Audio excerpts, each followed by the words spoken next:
Welcome to Exploration Radio. My name is Ahmad. Our guest today is Paul Roos. Paul is an AFL or Australian rules football icon. He played 17 years for the Fitzroy and Sydney Football clubs. In his prime, Paul was rated as the best footballer in Australia, and he's been inducted into the Australian Football Hall of Fame. After finishing his playing career, Paul went on to become a successful coach.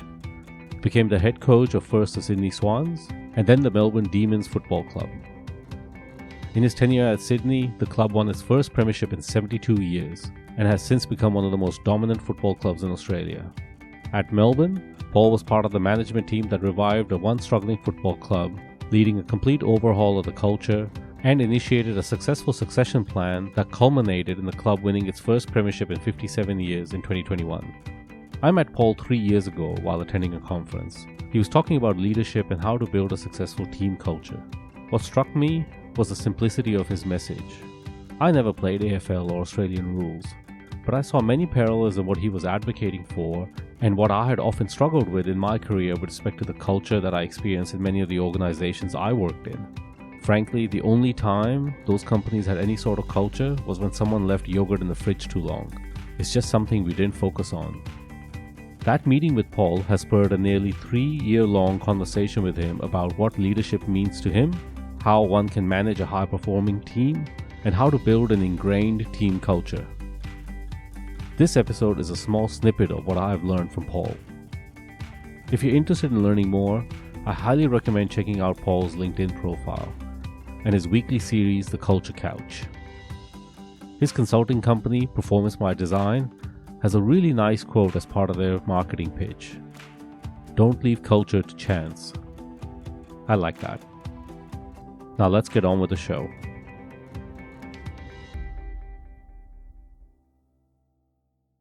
Welcome to our podcast, Paul. Thanks very much. Thanks for having me. For those of our listeners that are maybe not that versed into who you are, can you just give us a short intro on who you are and how you got to where you are right now? Yeah, so I grew up in the eastern suburbs of Melbourne, and back then, I'm born in 1963, played footy for Beverly Hills Footy Club. And back in those days, you were zoned to a certain footy club. So my football club was Fitzroy. So I got invited down to Fitzroy as about a 15-year-old in the under-19s, and then eventually made my debut in 1982 against the Sydney Swans, ironically. So played 13 seasons with Fitzroy and then went to Sydney and played the last 4 years for the Sydney Swans. And then in 2003, when Rodney Eade resigned, I took over the senior coaching role in mid-2002, and then for 10 weeks, and then got the full-time job after that. Premiership 2005, which was amazing, first time in 72 years. And then I actually got asked to come out of sort of coaching retirement to coach the Melbourne Footy Club by Peter Jackson. So part of that role was to do a succession plan, of which Peter, myself and Glenn Bartlett implemented that. I got in there for 3 years, put Simon Goodwin in, and much to my pleasure, last year they won the premiership. So that's a sort of 1 minute and a half sort of synopsis of what I've been doing for the last 40 years. So was it always going to be footy? I guess that's always a question I wanted to ask you. It's funny, my kids ask me that.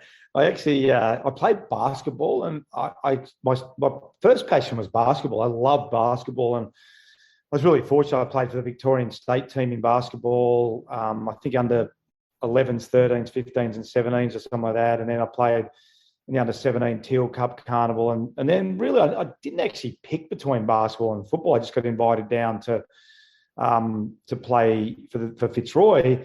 And people will ask me, did you make the decision? No, because basketball at that time, wasn't very big in Australia. I mean, you could go to the Olympics, but then to think you're going to be one of the best, 12, 15 people in Australia, and given the opportunity in football. But I also went to Fitzroy Institute of Technology and did a PE course, but that only lasted 3 months. So my boys just bagged me about that. And so by the time I sort of arrived in Fitzroy, I was working the AMP, and I always worked because we were semi-professional back then when I started. So I worked at the AMP, I then went into sales. So I was working up until I left Melbourne to go to Sydney in 1990, into 94. So did I always want to be a footballer? It's probably more that's just what happened back then. We were really lucky. I think the system that we're in is far better system than what it is now, where you draft maybe 70 kids from all over Australia. I had sort of 50 kids go down to Fitzroy from the zone, the city zone and the country zone. Multiply that by 12, in the Victorian Footy League, yet 600 kids had an opportunity to get access to an AFL footy team, every year. Much better system. So the answer to the question is I probably just lived life, and I was fortunate to be good enough to play footy and work at the same time, and had a 17-season career, really. It's interesting you say about, the old system versus the new system. I guess one of the things I find fascinating as you kind of look into ex-players, particularly in the AFL system, there was probably a better balance between you playing footy as well as having a life outside of footy as well. And so it probably made you a little bit more successful when you finished as a football player as well, because you had something else to kind of fall on. Whereas now I think like you have these 15, 16-year-old kids which are basically vetted to their football career has to kind of work out at all costs, because the investment has been so big that when it doesn't work out, you're kind of sitting there with having spent 10 years trying to work on something, and then you got to reinvent yourself at 25 or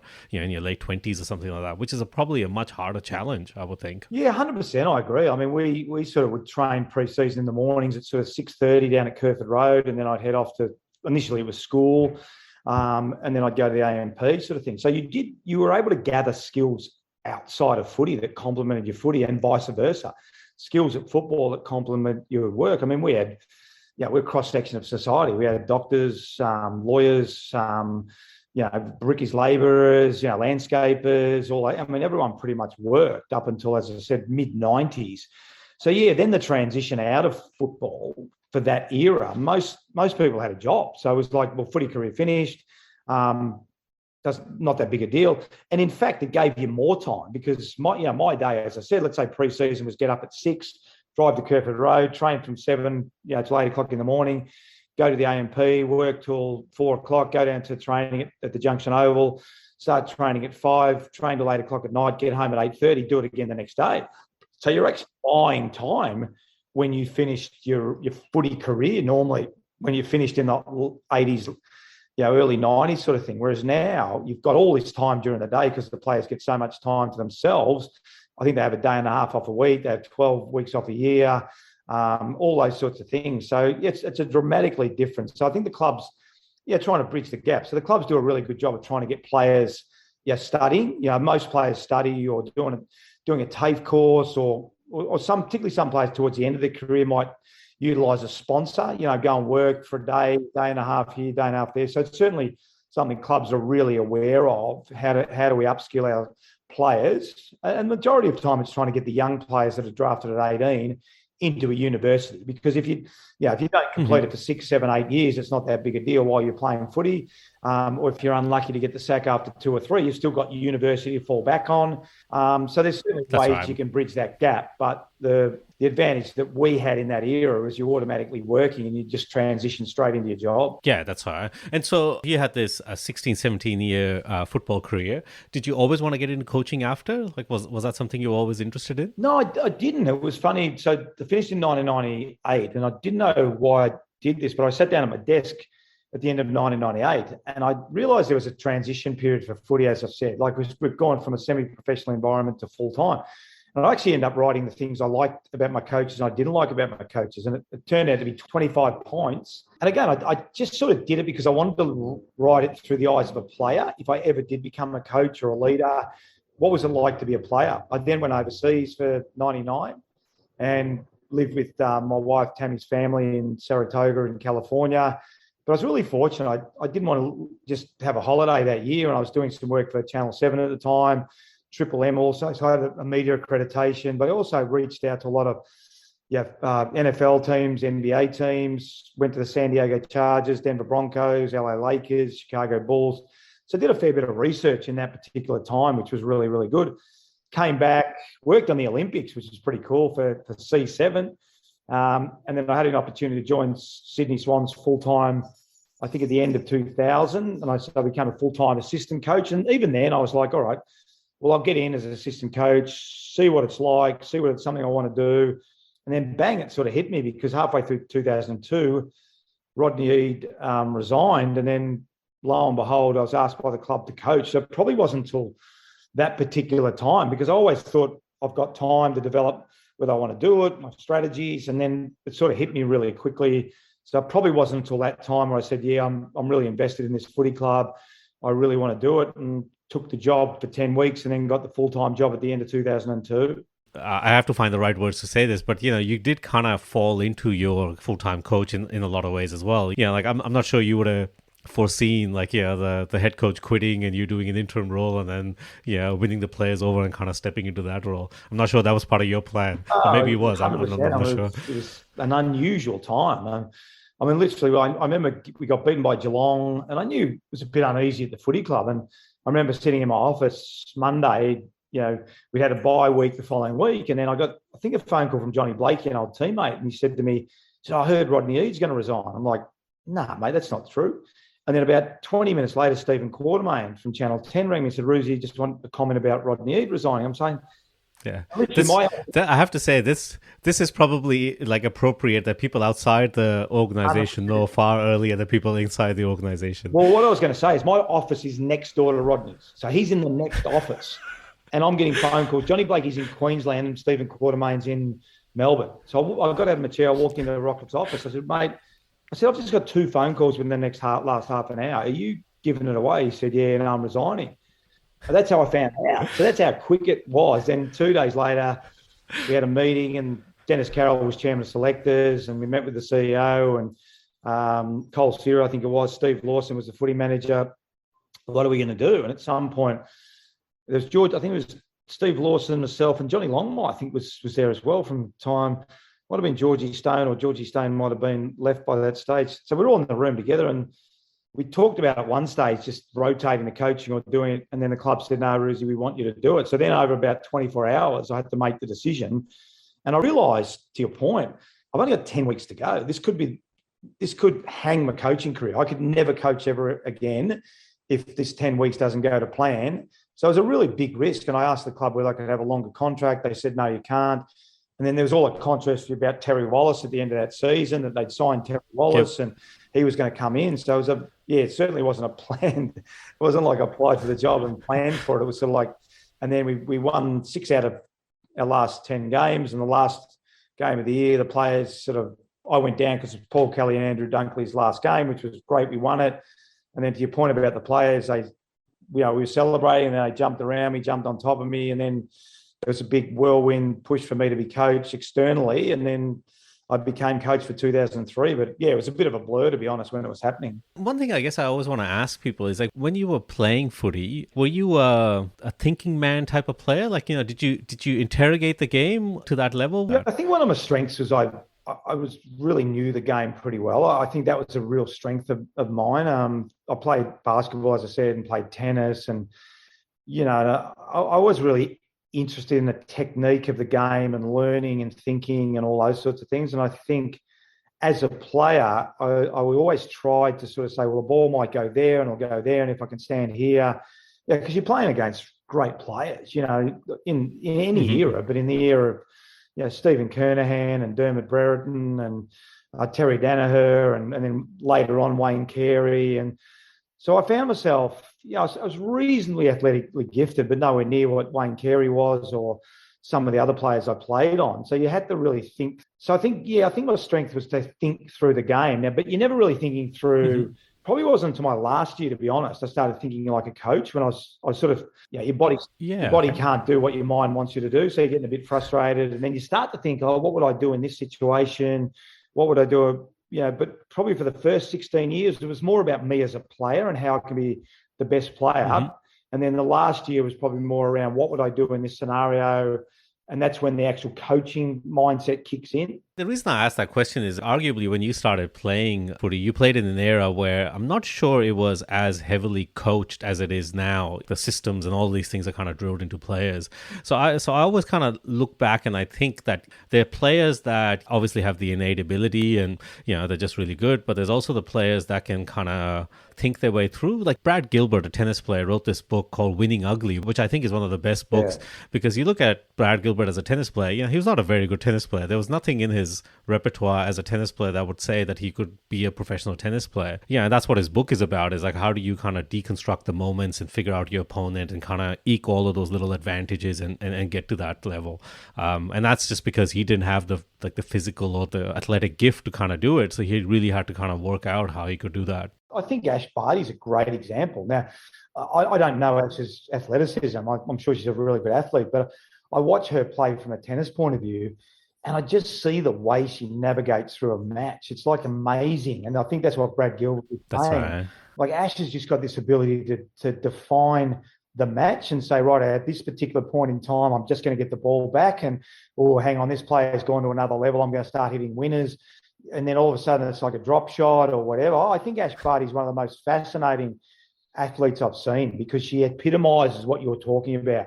She's obviously super talented, but I think her ability to think through a match and execute a match, I think from a tennis point of view is incredible. Like, and you're right, when I first started playing football, there wasn't a lot of tactics. Like, Wolsey was a school teacher, and so he'd spent a lot more time at work, and then he came to the training, we'd arrive at the training, we didn't have meetings, we didn't have really tactics. I mean, he started, to Wolsey's credit, he started the kick out where we huddled in the middle, which was groundbreaking at that particular stage.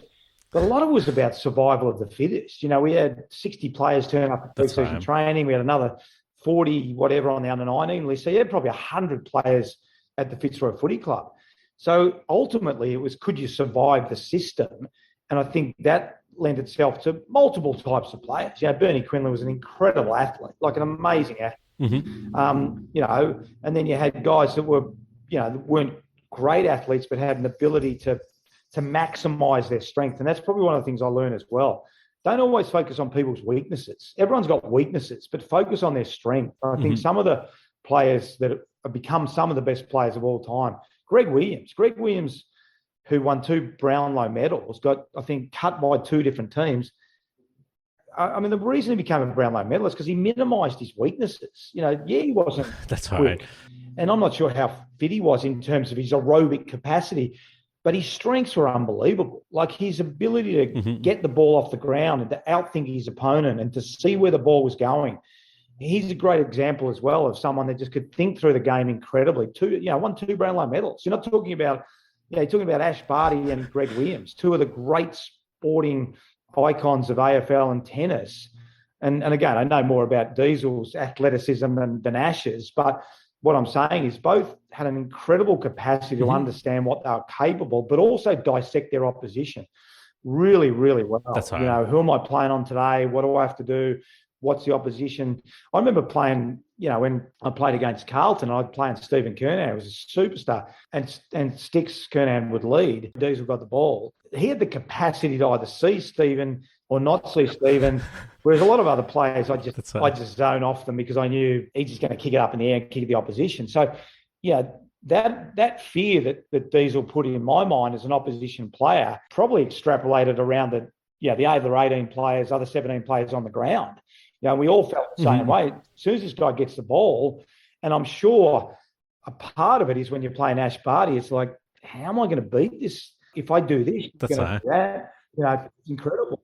In Brad's book, there was a line which I always quite like. He makes this point. He came to the realization that he never had to play as best as he could. He just had to play better than his opponent. Yeah. So he's like, there's 2 ways to do that. I could play really well, or I could bring their level down, so my level is just slightly better than theirs. Yeah. And I think also what I learned about coaching from that point of view is, you pretty much got to have your own game plan, but also if you can take away 2 or 3 things from the opposition, and that's what we try to do at Sydney and Melbourne. You don't redefine your whole game plan. That's what Brad's saying. But be aware of what your opposition, what do you want to take away? If we can stop the 2 or 3 things that this other team does really well without disrupting what we do, it's going to flip itself on its head, rather than just playing your own game constantly, or just completely playing to the opposition. So it's a balance there. It's a real balance around recognising what your opposition's good at, recognising what you're good at, and taking away their strengths without taking away your strengths. It's a good point you make about your coaching strategy. Did you have an idea about what type of coach you wanted to be when you became one? Were you player centric? Were you system centric? I'd formed some plans over the years, and I really wanted one of the things I could never understand. I was captain of Fitzroy, and then I went to Sydney as a senior player. I could never understand why the club never asked me what I wanted to achieve as a player. We're the guys that are out there. So I went into Sydney with a defined sort of game plan, which was a little bit looser because you're not really sure, but a lot of it came from a basketball background. I was always, playing basketball. As soon as the opposition got it, one-on-one, man-to-man defence, get up on your man, transition, and that was going to be my philosophy. As soon as we lose the ball at Sydney, you get on your man as quickly as you can. And probably one of the most frustrating things from the media was we were seen as a flooding team, and I could never work out. We were furthest from the truth. Our mandate was, if we lose the ball, we get on our man straight away, and we try and get the ball back absolutely right there and then. And that came from a basketball background of man on man. As the ball goes up the field, and then you drop into a bit of a zone defence as the ball 70 metres out or 80 metres out. So philosophically, I knew that. The other thing that really stuck out for me was it's one of the few games in the world, AFL, where it goes from contest to contest. Rugby league, you've either got the ball, you haven't got the ball. Rugby, you've got the ball, you haven't got the ball. Basketball, there's a little bit of contest. Even the National Football League, soccer's a bit more of a keepings off game, even though it's in dispute. AFL's in dispute so often.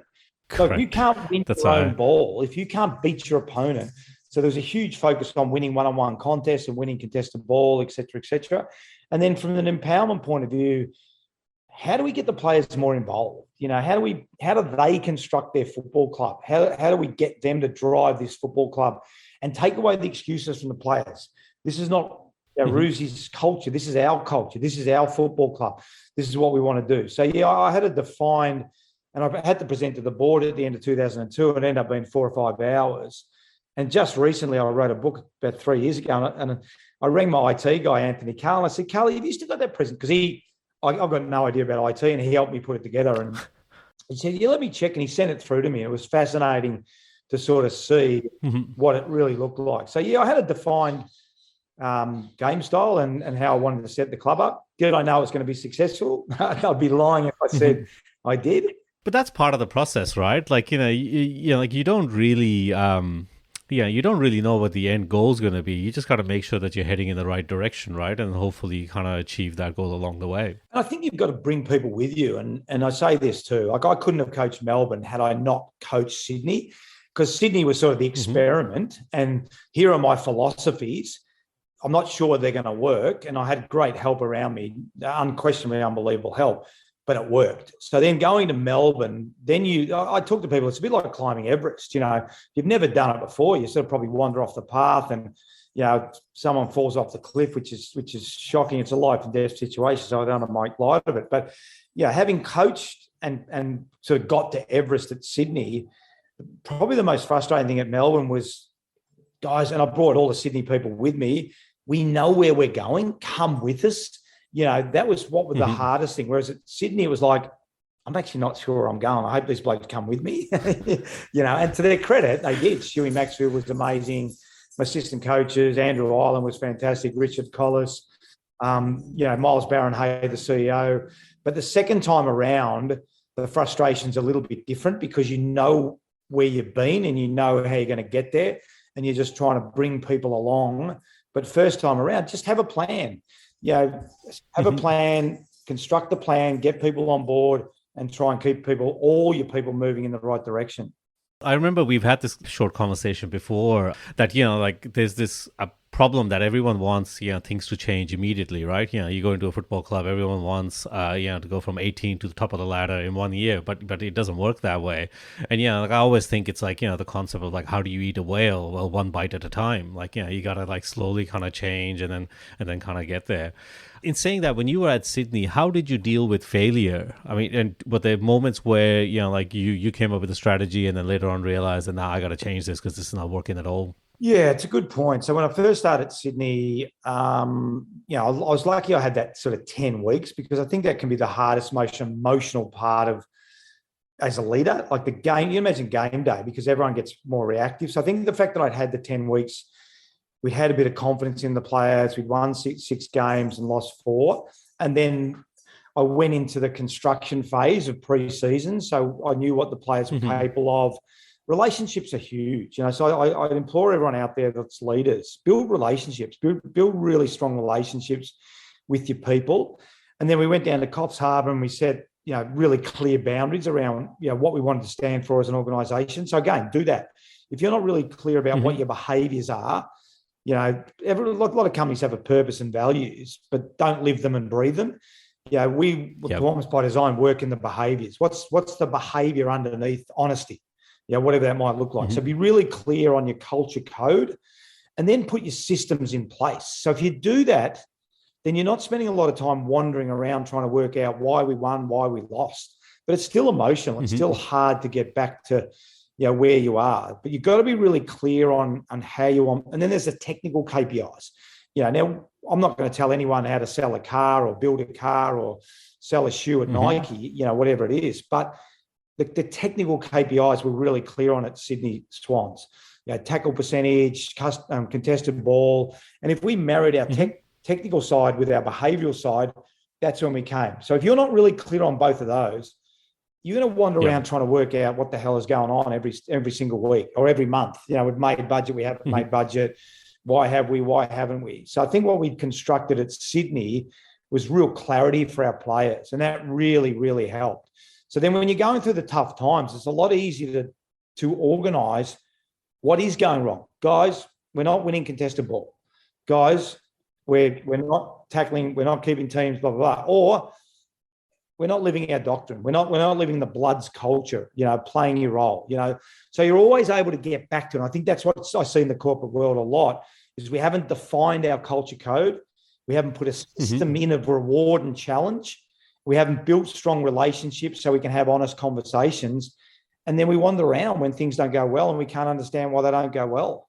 Yeah, and I think it's important. You talk about kind of the Bloods culture, and one of the stories you told me, which I quite liked, was maybe we don't need to name the player. Well, I'll leave it up to you. But you kind of created this aspect where if all the players buy in, and you're really clear on what behaviors you want players to exhibit, on and off the field. Then it's really clear for players to kind of judge themselves and go, well, the club values these 10 behaviors. I'm scoring 4 out of 5 on these and I'm failing on the other 4 or 5. And so eventually the player goes, well, is this the type of culture I want to be in, or do I want to go elsewhere, which, where I'm not judged on the 5 that I'm missing. I'm just only judged on the 5 that I'm doing. And so it becomes I think a self-perpetuating kind of thing where players go, these are the rules. They're pretty clear about them. They're pretty clear for a number of years. I'm not meeting them. Maybe I gotta go because this seems to be working for them, but it's not working for me. 100%. I talk about it all the time. If you know what the system is and you're really clear, and support is a big part of it. So it's not sink or swim. It's support the person, support the player. You act your way in or you act your way out. And one of the questions I get asked, was it hard to give players the flick at the end of the year? 90% of them no, because of what you said. We'd given them so much feedback. We'd given them a template around what made them successful. And then it's up to them to act the way in and act the way out. And we supported them. We supported them around what it looks like. And again, it's not one strike and you're out. It's here's the system, here's the support mechanism. So 9 out of 10 would sit at the end of the year and they showed you through their actions. I'm sure there's some players that I kept for too long that must go, I can't believe Roosy kept me for so long. What an idiot. The hardest ones, and this is where it becomes really difficult in a sporting sense, are the ones that just, in terms of the culture code, the Bloods culture, or when we did it at Melbourne, that did everything they possibly could to be a good player, but there's a technical component, there's a skill level around it. That was really difficult, that they just couldn't meet the technical or skill component. That was hard. That was really hard to then look them in the eye, knowing they've done everything right, turned up to training, played their role, did everything they possibly could, off-season, didn't put a foot wrong, and then you still had to get rid of them. That was really, really difficult. You said the key word in there, which is around feedback. And you're quite clear in a lot of the communication you make is how you have to have a component of feedback that has to be quite consistent. It has to be quite frequent. There has to be a frequency component. There has to be how you do it. And this is, I think, something that maybe sports organizations do a lot better than actual corporations do. In football, you play a game on the weekend. Then, on Monday you have a review, on a Tuesday you have a review, on a Wednesday you have a review, and all the time you're kind of constructively getting to a point. Well, you had like a okay game or not an okay game. Let's talk about what was not okay. Like now let's work on it at practice and in middle of the week, and then let's see how you can kind of implement those things in the next game and see how you can kind of like improve along the way. Yeah, I just don't understand it. Having been in a system for 40 years of accountability and feedback, and to be honest, some of the feedback I got from some of the coaches was pretty direct and probably didn't serve me that well. But again, it was. I knew it always came, and I knew it always came from the right place. I knew when Wolsey was giving me a cook, or Parko was giving me a cook, or it wasn't like they wanted me to be bad, and I knew where it came from. So that's probably the thing that I don't understand in the corporate world sometimes is why don't we want to give people feedback, and why don't we want to receive feedback? Don't we want that person to be better individually, and don't we want to be collectively better? But equally, I don't think there's a framework for it. We actually don't know how to give it. We've never established a culture code. I remember having a meeting with recently one of the biggest companies in Australia, and the guy said to me, really good guy, he said, yeah, Roosie, we sometimes we give feedback every 6 months, but you're right. And I'm sitting there going, this is unbelievable. How do you think people are going to get better when your feedback mechanism is so loose? But again, it gets back to your culture code. Have you established your culture code? What are your mechanisms of? And a lot of feedback's around positive stuff. Let's get our head around that as well. It's not just about what we do wrong. Most people do most things right most of the time. We don't reward them for well done. Thanks very much. That was awesome. So the more positive feedback you get, then what I've got to give a little bit of constructive criticism. It's not, oh, here comes Roosie again. The only time he talks to me is when he's bagging me. Oh, thanks, Roosie. I really appreciate that. I didn't pick that up yesterday in the meeting. I really appreciate it. But if all the time we're just giving negative feedback, so feedback is feedback. Well done. That is feedback. Thanks very much for helping with that meeting. Thanks for jumping in yesterday. I was really struggling in that presentation. That is feedback. Okay, but we have to teach people how to give it. It's a learned skill and it takes time. So build it into your networks, build it into your systems. So when we had this conversation, and I'll tell one story which you told me, which I find great about this. But in the corporate world, the feedback mechanism is really an HR administrative task. It's not set up to actually be this two-way kind of conversation that you're talking about, right? And so the consequence of that ends up being is, like I was kind of thinking about this afterwards. Like if you're a football player, you play a game, you kind of get feedback during the game from your leaders. You're getting feedback from your coaches at all the breaks as well. Then you're getting feedback after the game, and then you're kind of getting an avenue to improve. They go, like, mate, you weren't tackling that much. So let's practice that, and then you can implement that in the game in next week. Well, I was thinking about it from like a corporate point of view. It's like, like I start in a company on day one, like I do something, I don't get any feedback. I do the same thing on day 10, I don't get any feedback. Like day 100, day 200. Then 1 year down the road, I'm now getting feedback, but I have done something for 365 days and I think I'm killing it. I'm a 10 out of 10. And then you get feedback, oh, actually you're a 2 out of 10. That is like complete, like that destroys my world because I go, well, what are you talking about? Like, for a year, I thought I was killing it, man. Like, I was the best employee there. They're like, no, you're right at the bottom of the pile. Like that would be the worst way to give feedback, right? I 100% agree. But even worse than that, where do you learn your actions from? The leaders. So all you're doing is acting your way into their system. So when we do a workshops, I love it. So we'll sit there. And one of the simplest things that we can identify, does the workshop start on time? Okay. And I guarantee if it doesn't, it's because the leader, at the first meeting we go to, the leader's late. So then the second meeting, I turn up early again. What happens by the third meeting? I turn up 5 minutes late. So the behaviors you exhibit to get you to a 2 out of 10 defines their culture. Does that make sense? Yeah, and you're basically mimicking the culture that 100%. You're being exhibited to, right? 100%. So all you're doing, and one of the things we talk to our clients about all the time is ask the newest person. You can't fake culture. So ask the newest person when they walk into the organisation, when they're 1 or 2 weeks in, how is our culture? They're not going to recite the HR manual or when the CEO hired them and said, these are our values and this is our purpose. They're going to talk about the actions. People were courteous. Geez, people were always on time. People got back to my emails. People always returned the phone call. That's your culture. It's your actions and your behaviors. Or, well, to be honest, no one says hello to me. No one turns up on time. That's your culture. It's funny that that's right. We try and bluff people about our culture. Oh, culture's great. And, I can tell you some horror stories, not necessarily in workshops, because, but we've all got horror stories when we see an ad on television and we go, oh, that company looks pretty good. And then we work with that company, whatever we're doing, whether that's buying a car or whether that's buying a pair of shoes or going, and we realize that's absolute garbage. The experience of couldn't be further from what that little ad says or whatever. And that's the culture. Ultimately, the culture is the actions and the behaviors of the people. So you're right. For you not to get feedback for 12 months, A, is wrong because it doesn't help you, but B, all it does is you indoctrinate you into their culture, and then they're admonishing you for being indoctrinated into their culture. Think how silly that is.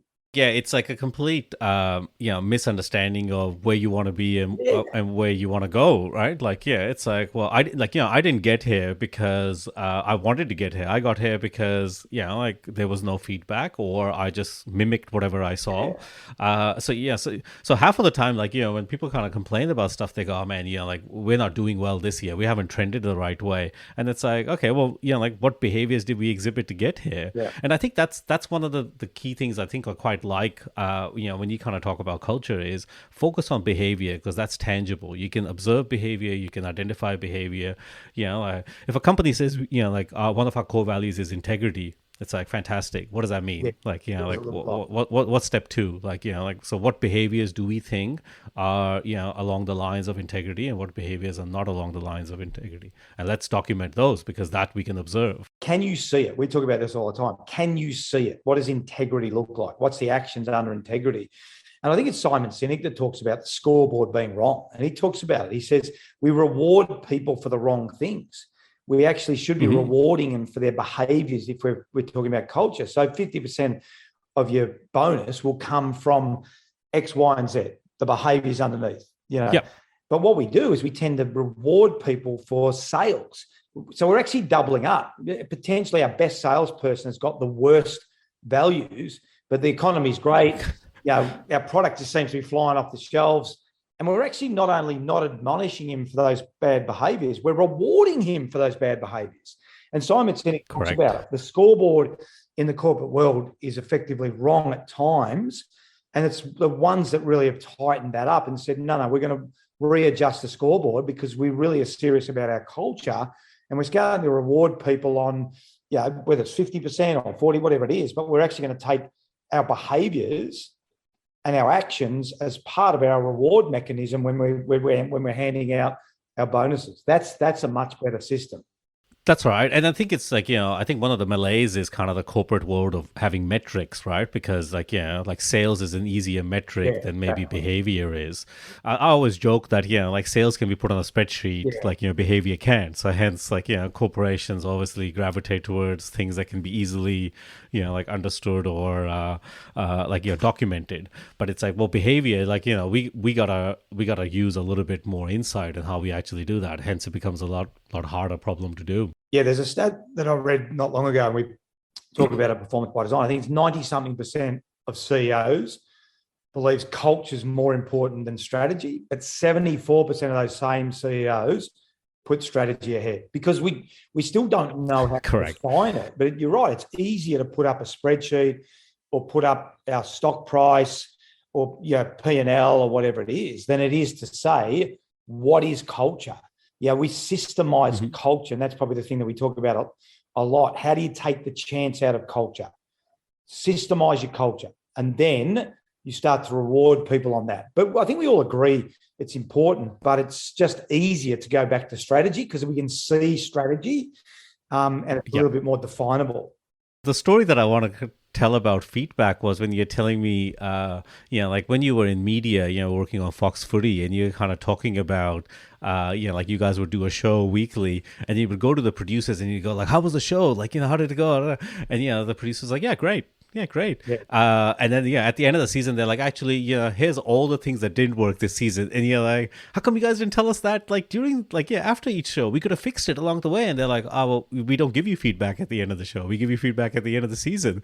And it's like, that I think was like a classic example of kind of the corporate versus, like the football or sports organization world, where it goes, well, actually, how do we do consistent feedback versus this HR process of feedback or something like that? Yeah, and I think you touched on it. It's like a learned skill. So when you get in an environment, say, whether it's Fox Footy, I did some work for Triple M for a while. So as footballers, we're just used to feedback. We're not offended by it. It's just part of how we get better. And it was funny, I did a 2-week stint on Triple M, the morning breakfast show. And they said, what time will I turn up? And I said, I just get in there 10 minutes before. And I'm like, oh, okay. Fine. So we went in there and they ran through stuff. And again, this is not a criticism. This is just more the difference around what I'm used to. Mm-hmm.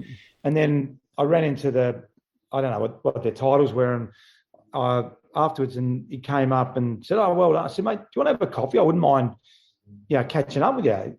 I said, and I asked him about what they normally do. Oh, well, no, we don't really normally dissect the show sort of thing. And I'm sort of like, but again, it's sort of what, you talked about the habit. The habit when you're in football is you constantly review and you constantly want to get better and you constantly want to improve.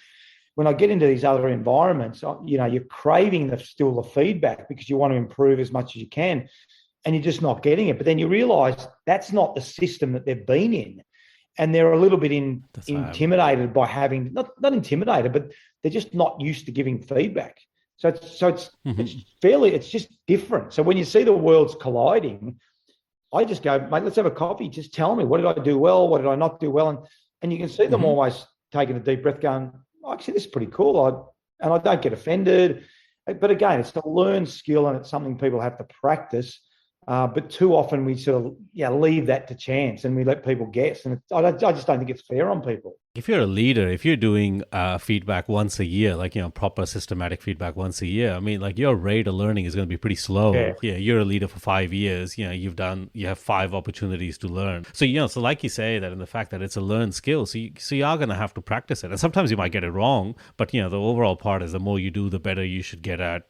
And then you get feedback on, well, actually, how did my employees actually interact when I gave them, like this guy hates me now, so maybe I shouldn't use that method and I got to use another method and then go from that. It's also right time, right way, right place, and give the feedback from the heart. That's what I talk about. Give the feedback because you care about someone. I care about you. Mm-hmm. That's why I'm giving. Do you mind? And it's the way you give it. Do you mind if I give you feedback? Don't wait for the informal, because let me tell you the day, the formal feedback. You're the boss, you've got to give feedback. This is going to be the worst day of my life. I got to give feedback all day. What do you think other people are thinking as well? I'm talking to Tammy. I'm on the way to work. Oh, Tammy, I got feedback today. Oh, how you feeling? Nah, feeling shit. You're feeling shit. I'm feeling shit. Because it becomes this built up as opposed to you walking into my office and going, Rizzy, do you mind if I give you a bit of feedback? Mate, no worries. Fantastic. Look, what you did yesterday was fantastic. Well done. That was really, really good. Just a suggestion, though. When you did this, I reckon there's probably a better way. Oh, mate.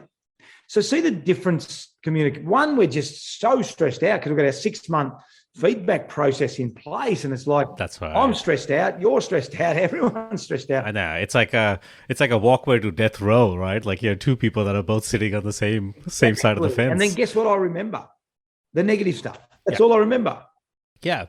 And also psychologically, you think it's a negative feeling, right? You don't like that feeling. So do you really want to go and do it again? Hell no. I hated it the last time. Why would I do it this time? Exactly. One of the other things you talk about feedback is around the trust as well. So, and I think that kind of comes through as well, is that, if you do it the way you're kind of talking about your mechanism, the ultimate goal is to kind of build that trust so the person, doesn't feel like they're about to walk, death row every time, you say, do you want some feedback?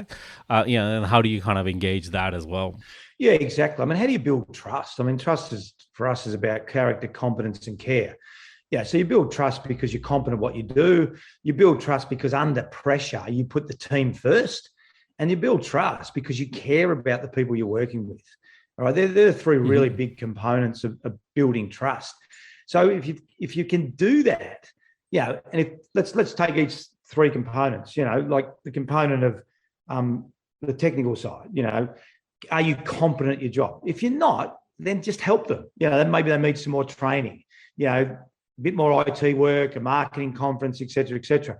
If it's a character component, what are the expectations? What is our culture code? Yep. Explain to them, this is what we do at the Sydney Swans Footy Club. If you want to come in here from a character point of view, we put the team first, we do this, we do that, we explain that. The care point of view is building relationships. Like often we have conflict with people we don't really know very well. Okay.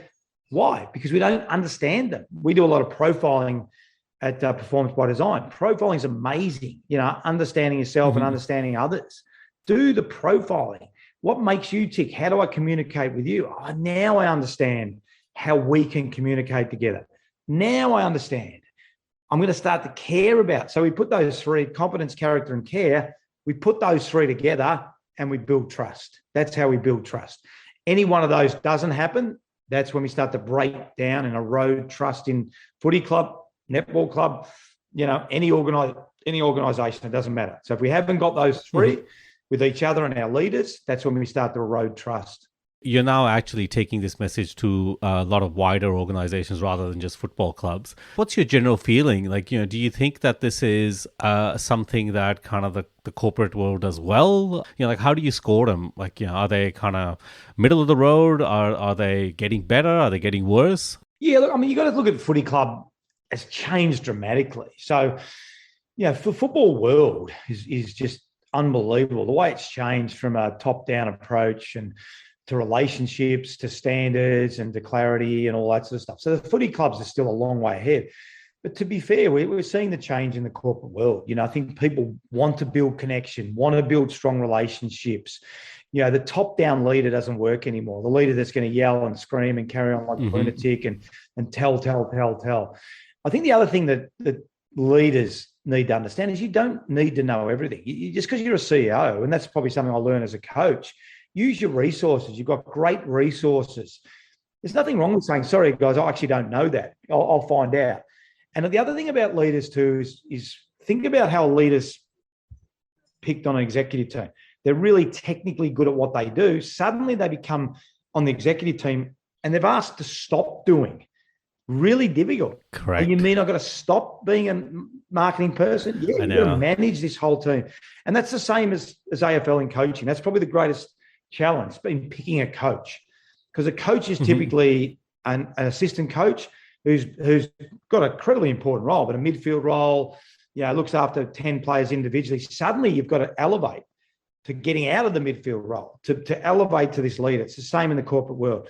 So they're probably the biggest things we see. But yeah, it's improving significantly. And certainly post the last sort of 6 months when we're coming out in this hybrid world, suddenly people have realised we've either got a really good culture and we've got to cement it, we're going to get our people back together, or gee, we didn't realise how bad our culture was. So we just systemize it. But yeah, it's improving significantly. The good leaders have got really good empathy, build really good relationships, understand concepts around psychological safety and setting clear boundaries and helping their staff and supporting their staff. And yeah, we're seeing a significant improvement in that area.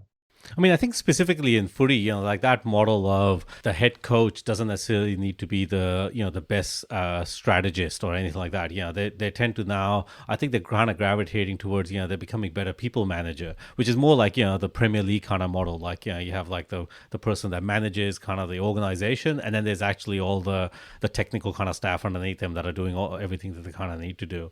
And I think that, like the football world, I think is kind of adopted that a lot quicker than the corporate world. The corporate world still goes, you're the best, marketing salesperson.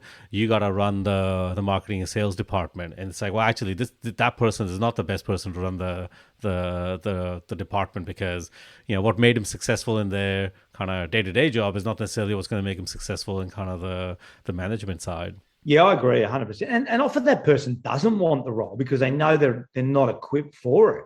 because it's a fairly different role. The ability to sort of manage and construct a high performing team it's not easy. I say this all the time. Leadership's not easy. If 100% is not easy, and it takes a lot of people ask me a lot. You're going to coach again? It's like having 44 kids.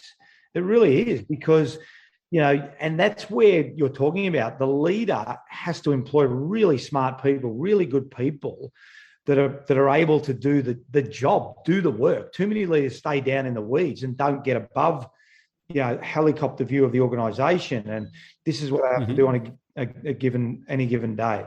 So the ability to be able to do that is really, really important. But no one really sort of teaches leadership. We teach the technical skills really, really well. Again, the same in football. And then suddenly we get to this position. So, if you're a leader, don't think you have to know everything. Self-awareness is incredibly important. Understanding yourself, understanding your team. What are my weaknesses? I'm going to put people in. Role clarity is incredibly important as well. I'm going to put people in that are really clear on what their roles are, and then I'm going to trust them to do their job. And I'm going to help them to do their job. And when they don't do their job, I'm going to question them as to why they're not. Can I help you anymore? Role clarity is completely underrated, not in a footy club, in a footy club as well as externally in a corporation. And that's why I love, you go to a football match and you see a good AFL team, you watch it. It's like a helicopter view of a corporation. Is everyone playing their role? Is the leader there orchestrating, quarter time when the coach comes down? The runners going out and directing. That's what a corporation is. And everyone's not arguing, not bitching and moaning, giving feedback in real time. Yep, I can do that better. Adjusting as the 2 hours go across. And you look at the premiers, whatever the premiers are, and you watch them play. Look at Melbourne this year. They've come off the back of a premiership. They're undefeated because they're really clear in their roles on the field. So if you look at your corporation is purely and simply the Melbourne Football Club at the moment, is there clarity what the coach is doing? Is there clarity about what the assistant coach is doing? Is there clarity about every role on the ground and the people that make up the doctors, the medical staff, the runners, et cetera, et cetera? You can see it when you go and watch a really good team play. One of the things that I think is really good about AFL, this doesn't always occur in all the leagues around the world, but for a large purpose, all of the clubs have really the same kind of resources, like from a financial point of view, and they're limited by the way that the league is set up. And the same with the draft and, salary caps, so they're limited in that sense. So you have to kind of consider that, the team that's first on the ladder and the team that's 18th on the ladder, for all intents and purposes, have roughly the same resources. So clearly one is optimizing it as best as possible and the other is not. Well, how come this club, which got the same bag of apples for all intents and purposes, is doing much better with that bag of apples than this club? But clearly that's down to how the organization is run, really. 100%. It's a great point. So there's a salary cap and a draft. We do have free agency now, which is changing, but you're right. So basically the system is set up so you can't stay at the top. That's the way the AFL set them up. But if you look at Sydney, Geelong, Hawthorn are rebounding a bit now. Sydney and Geelong, I think Sydney have missed the finals like twice in the last 20-something years. Geelong have done the same thing. They were the first two teams to set up the systems as they were. So you're 100% right. How are they doing it when the teams that are finished? The Giants are a great example. The Giants have been given as much young talent as ever been given to any organisation. So if you look at a talent, and they haven't won a premiership. I think it was Matty Rendell, who's an old teammate of mine who's in recruiting, might have said that as soon as the Suns and the Giants got set up, they'll win, now I'm exaggerating, but they'll win 10 of the next 20 premierships. They've won none. They've won zero. That's right. Them. Because your point around culture is right. What is Sydney and Geelong doing? And Richmond in recent times, and I've mentioned Hawthorn, West Coast, what I'm saying. So it's not unique, but you're 100% right. The secret sauce is culture. 100%. The secret sauce is culture. Yeah, there's a lot of people that say that the corporate world can't learn anything from the sports world, but I actually don't think that's true. I think that, that idea that if you're all kind of on a level playing field, and how do you outcompete your competitors essentially? That's a lesson the corporate world should take on, is that it's not about getting more resources. It's not about getting, like all of these things. It's about optimizing what you kind of have and how better can you do that with culture and the softer skills and things like that. I absolutely see it. The companies that are committed to culture, and I won't mention names because I'm not going to betray any trust, but it's clear. Please don't, because we might get sued. Let's keep them out anyways. Yeah, no, it's clear that the ones that are committed to the culture are by far the better organisations. It's so obvious so you're 100% right, is commit to the process. It works. And I say that to people all the time. Commit to the process, commit to the people, commit to developing really clear systems around what your culture looks like. Don't get outcome focused, because things are going to go wrong at times. But I talk about talent-based teams and behavioural-based teams. Be a behavioural-based team, and you'll continue. You're still going to drop a little bit, and whether it's the pandemic or the interest rates go up or whatever it is. I mean, there's always things that are external to the business, right? But to control everything that you can control as best as you can, and if the pandemic comes, well, mate, nobody could have forecasted that. So so that's going to be a hit to your business. But control what you can in that aspect. Yeah, look after your people and be really clear on what your culture is. And I think whether it's in the corporate world or whether it's in the sporting world, it's 100% right. The ones that are committed to their people and committed to their culture are unequivocally the best organisations. Now, when you look back, with the benefit of hindsight, what would you do differently? Probably as a player, I would have taken more notes. I think that would have been really valuable, just, jotting some things down as I was going through my career.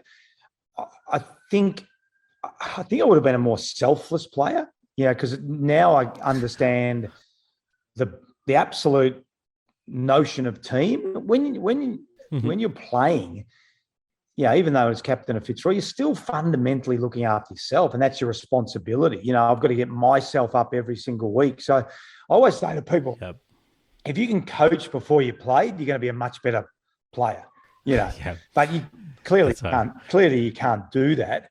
So I think the other thing I would probably sit down with my coaches a bit more and sit down with David Parkin and Robert Walls and have more conversations around, well, what did you mean by that? You give me a spray on the weekend and I know I deserved it, but what's the impact? What are you seeing the impact? So probably understanding more behind what the comment was. I think that's probably something that I would like as well.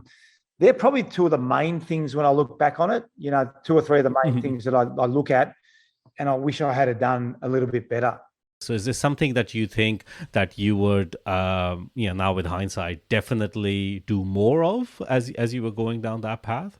The more the focus on relationships. Would you have valued that more along that way as well? I think we always had pretty strong relationships at Fitzroy and pretty strong relationships at Sydney. Probably, again, it's probably just the concept around team. I know it sounds silly, but when I look back on it, and probably because Fitzroy was struggling a bit, and I probably started to focus too much on myself, because when you're losing, you go, well, and it's such a media-driven organisation, how can I be the best player this weekend? And I know it's a small thing, because I think, if you think you're playing really well, you think you're helping the team. But when I look back on that, I probably did some things in games that were selfish, and because I wasn't thinking necessarily how can I help the team. I was thinking how can I be the best possible player. Now, when I look back, I probably thought that was the way that I thought I could help the team. But I reckon if I had to switch my mindset saying, how can I help the team better in this quarter? How can I help the team better in this game? How can I help the team better during this week?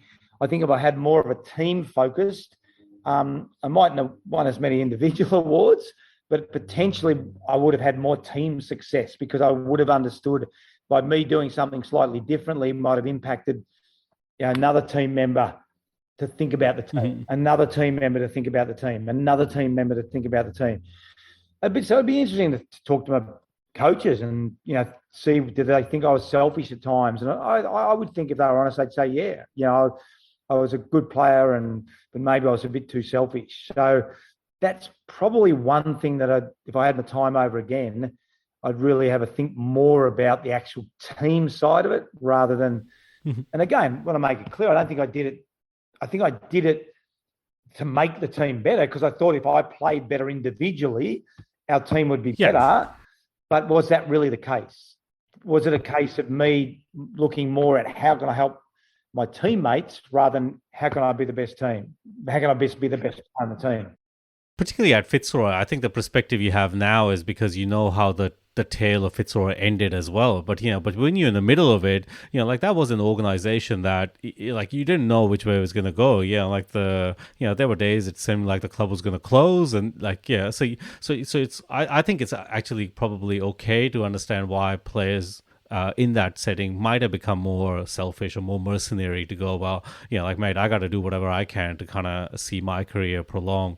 And I always think it's really hard to know what the full impact of that is on you until you kind of go through the chapter and onto the other side. And I think it helped me at Melbourne because Nathan Jones, who was their best player by fair way, and I remember it just helped me inside Nathan's head to think, well, I know why he's playing the way he is because he thinks that's absolutely the way he needs to play to be the best player for this team and then for this team to be best. So having that experience myself as captain of Fitzroy and seeing what Nathan had been through allowed me to establish a really close connection with Nathan, to explain to Nathan, and maybe that was talking to myself. Like I was almost talking to myself then going, Nathan, no, I need you to do this. And we had some really good conversations around that. So to your point, when I'm in it, you can't really see it. You don't really know what it looks like, having been through it and then trying to coach Melbourne. And I think that allowed me to have a really strong connection with Nathan and change his philosophy around him having to be the best player every single week into playing a really important role for the team. And I think it made him a better player and made us a better footy club. Paul, obviously, you're very passionate about leadership and management. Would you do it again? Would you take on another leadership position? I enjoy what I'm doing now. I love being, with Performance by Design and, imparting the wisdom and on, because it's sort of trying to put an old head on young shoulders. And it's really, you asked me what I'd say to myself, often when you're young, you don't listen to anyone, So part of what I try and do now is give experiences, tell stories, try and help people understand, because unless you've lived and breathed it, it's often hard to put it into actions and outcomes. So I've enjoyed, I've been really fortunate. Went to Fitzroy as a 15-year-old, had an amazing experience, amazing leaders, Bernie Quinlan, Laurie Serafini, Mickey Conlon, Gary Wilson, then, came up with Matty Rendell and Scotty Clayton and, Gary Pert and Johnny Blakey and Alistair Lynch. So incredible experiences. I think now I've had those experiences. I've enjoyed my time in footy. I'm still doing some work at North Melbourne, more on the leadership capability with their exec teams and stuff like that.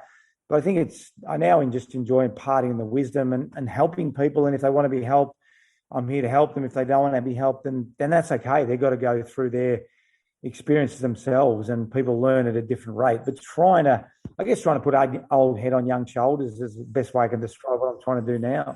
Yeah, like I guess this is one of my kind of bugbears is that I think, like in the corporate world, we are often quite quick to, I think, move people on because, maybe their technical skill set or, particularly their skill set around technology, depending on what industry you're in, you go, like it's now trying to teach an old dog new trick. So, like we're going to give this up.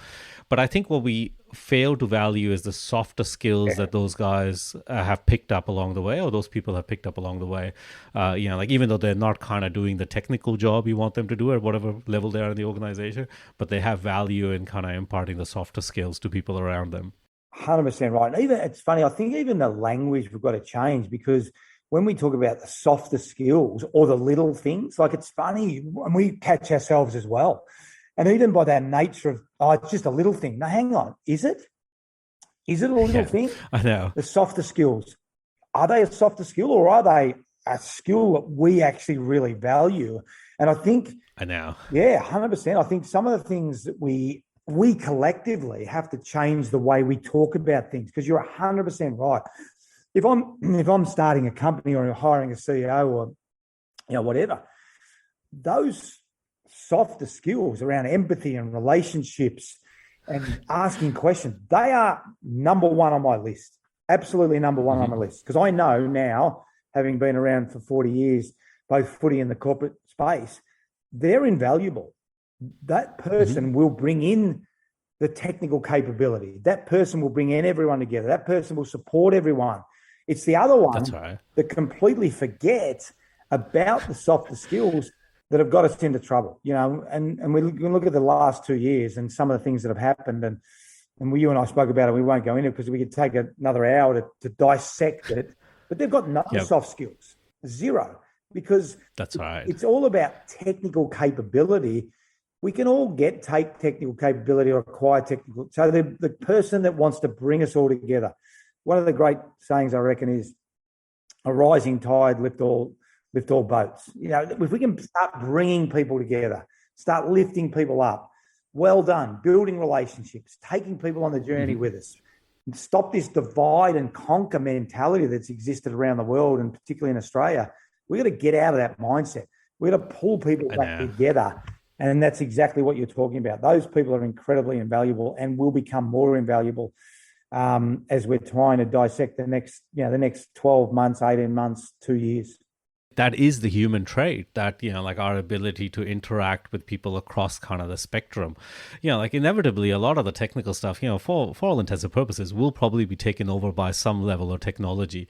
Like we know that's the case, like that's kind of, it's going to go there. So I find it like fascinating that, like organizations, for all the money that they put into technical development, and then you kind of look at how much money kind of goes into the human development, I think, and you go, well, like, clearly that's probably not a great trend if you're not kind of putting value in one side and only putting it on the technical side. And then you wander around going, how did we end up getting here?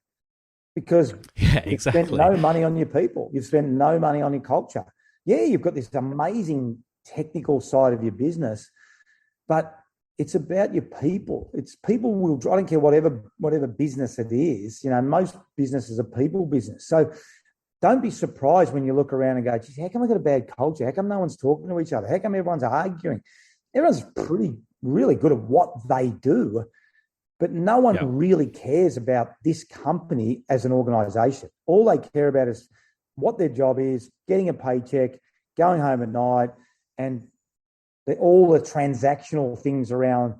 Is that the company we want to work for? Eventually, no.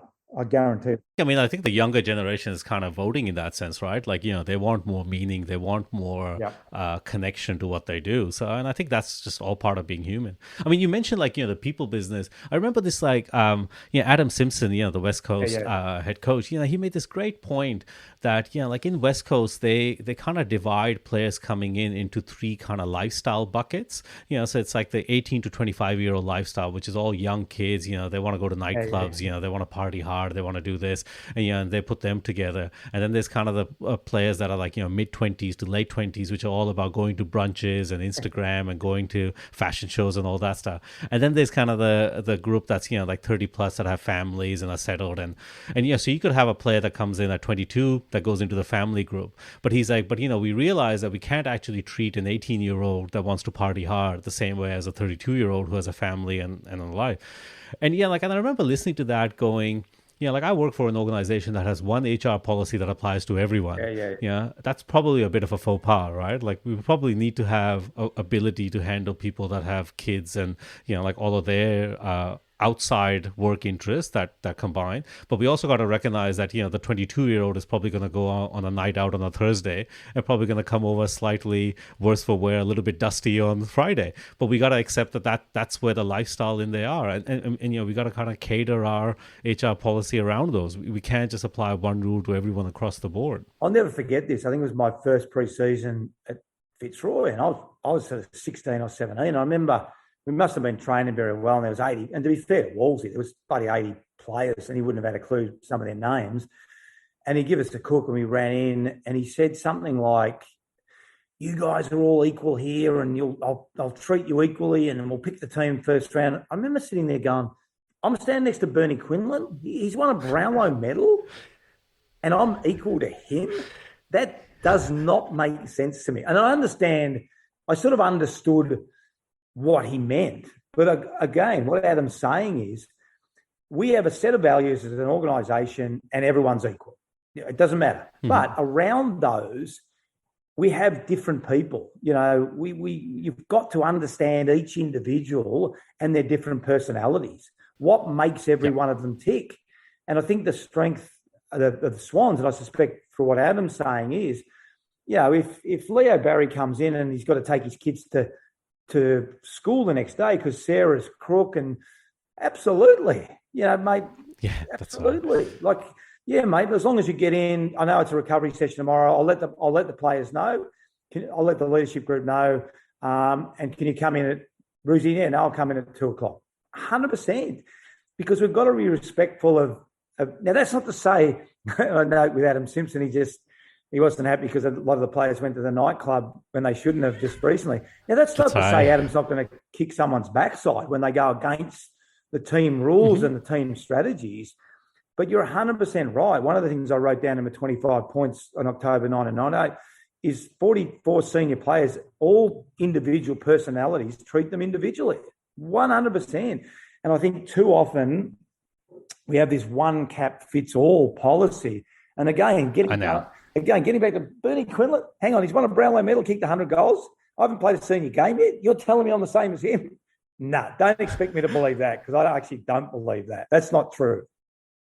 I know. And this is what I mean about kind of the motherhood statement and kind of the granularity. You understand the motherhood statement. We want to keep everyone equal. Yeah. But you also got to realize where the rubber meets the road, it's got to be a little bit different for everyone along the way as well. Yeah, and I think in your culture code, that's absolutely true. And I would say this, if you've got a player sitting here, and I suspect Simo's the same, in our culture code, 100%, everyone's equal in doing these things. But around that, how we treat Adam Goods compared to how we treat Brett Kirk or Mickey O'Loughlin or Leo Barry or Stewie Maxfield is based around their circumstances at that particular time. I remember Teddy Richards. That's right. Ruzy, I've got an exam tomorrow. I know we've got main training. I said, mate, you got an exam?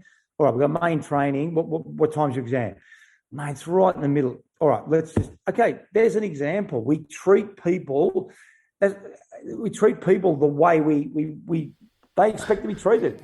He's got That's right. Life outside. We want him to get an education. We want him to look up. So how do we deal with that scenario? And that's exactly what Simo's saying. It's a great point.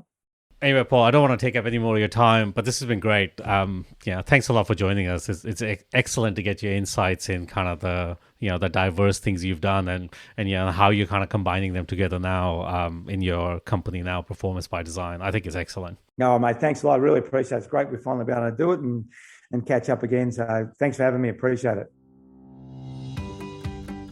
This episode of Exploration Radio was brought to you by Ahmad Salim and Steve Beresford. Edited and produced by Sean Jeffrey, and recorded remotely in May 2022.